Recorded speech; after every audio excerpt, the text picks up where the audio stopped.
इकडे नाशिकमधील भोंदू खरातची पत्नी कल्पना खरातच्या अटकपूर्व जामिनावरची सुनावणी लांबणीवर गेली आहे। या प्रकरणी पुढची सुनावणी 22 एप्रिलला होणार आहे। आरोपीचे वकील आणि सरकारी पक्ष हजर असताना सुनावणी पुन्हा एकदा लांबणीवर पडली।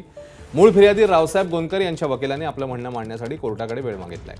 त्यानंतर कोर्टाने वाढीव मुदत दिली आहे। भोंदू खरातची एसआयटीकडून 10 तास चौकशी करण्यात आली आहे। आज सुनावणी होती, परंतु फिर्यादी पक्षातर्फे आज ॲडजमेंट मागण्यात आली आणि आदरणीय न्यायालयाने त्यांना एक फेअर चान्स मिळावा म्हणून आजची सुनावणी तहकूब केलेली आहे। आता या प्रकरणात पुढील सुनावणी 22 तारखेला सकाळी होईल। तो आज फिर्यादी पक्षातर्फे सरळ तहकुबीचा अर्ज देण्यात आला। इव्हन आपण कोर्टाला मेन्शन केलं होतं असं की बॉटम ऑफ द बोर्ड घ्यावं किंवा मग आदरणीय न्यायालयाने उद्या घ्यावं, सॅटर्डेला घ्यावं, परंतु आदरणीय न्यायालयाकडे कामाचा ओघ जास्त आहे, त्यामुळे त्यांनी त्यांच्या सोयीनुसार 22 तारीख दिलेली।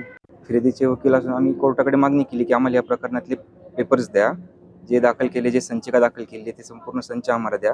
तो संच आम्ही आज घेऊन आम्ही आमचं त्या कागदपत्रावर आम्ही आमचं म्हणणं तयार करू, आमचं म्हणणं आम्ही आज कोर्टात दाखल करू। तर मग म्हणणं देण्याकरता काय एका दिवसात तर आमचं म्हणणं आज कोर्ट आम्हाला देता येणार नाही, त्यामुळे कोर्टाला आम्ही उद्याची मुदत मागितली होती। पण मग कोर्टाने आम्हाला गुन्ह्याची गंभीरता लक्षात घेऊन कोर्टाला दोन्ही पक्षांना सारखे बाजू भेटली पाहिजे, दोन्ही पक्षांना सारखी संधी भेटली पाहिजे, या हिशोबाने कोर्टाने बुधवारची तारीख दिली प्रकरणामध्ये।